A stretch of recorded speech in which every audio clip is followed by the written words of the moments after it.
अब 1 साल से मणिपुर शांति की राह देख रहा है। उसके पहले 10 साल शांत रहा। जो चुनाव के आवेश में अतिरेक हो गया, उससे मुक्त होकर हमको आने वाली बातों का विचार करना है।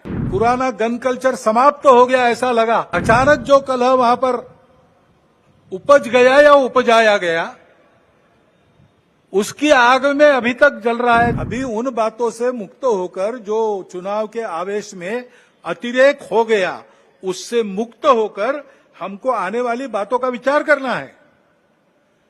समस्याओं से राहत लेनी है। अभी हम बैठे हैं, गर्मी लग रही है, अभी तो ठंडा हो गया, लेकिन कुछ दिन पहले कितनी गर्मी थी। इस वर्ष हर वर्ष से बहुत अधिक गर्मी हुई और सर्वत्र हुई, हिल स्टेशंस में भी हुई। बेंगलुरु जैसे महानगर में जल का संकट आ गया। हिमालय के हिमनदियों के पिघलने के बारे में तरह तरह की बातें छप रही है। ये पर्यावरण का सारी दुनिया पर संकट है। भारत जो संस्कारों से ही पर्यावरण का मित्र बनकर चलता है, कृतज्ञता पूर्वक नदियों को, वृक्षों को, पहाड़ों को, पशुओं को, पक्षियों को पूजता है, उनके साथ अपना संबंध मानता है, वहां भी यह संकट खड़ा हुआ है। क्योंकि विकास पथ की दृष्टि अधूरी है। उसको बदलना होगा, सबको बदलना होगा।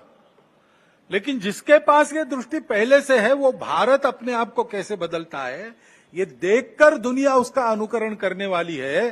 तो हमको अपना स्व के आधार पर एक विकास पथ ठीक से बनाना है। अभी उस स्व का विचार करके भी बहुत सी बातें हो रही है, लेकिन हमको मूल से विचार करके दृष्टिगत सारी बातें बदल के करना पड़ेगा।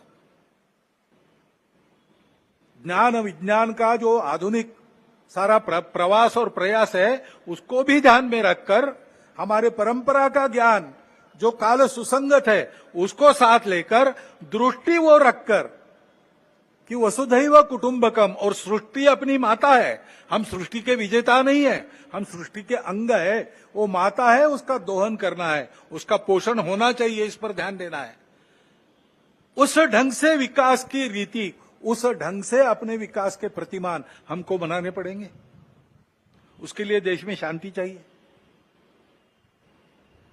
जगह जगह और समाज में कलह ये नहीं चलता। अब 1 साल से मणिपुर शांति की राह देख रहा है। उसके पहले 10 साल शांत रहा। पुराना गन कल्चर समाप्त हो गया ऐसा लगा, और अचानक जो कलह वहां पर उपज गया या उपजाया गया, उसकी आग में अभी तक जल रहा है, त्राही त्राही कर रहा है। कौन उस पर ध्यान देगा? प्राथमिकता देके उसका विचार करना ये कर्तव्य है। समाज में कितनी बातें आ रही।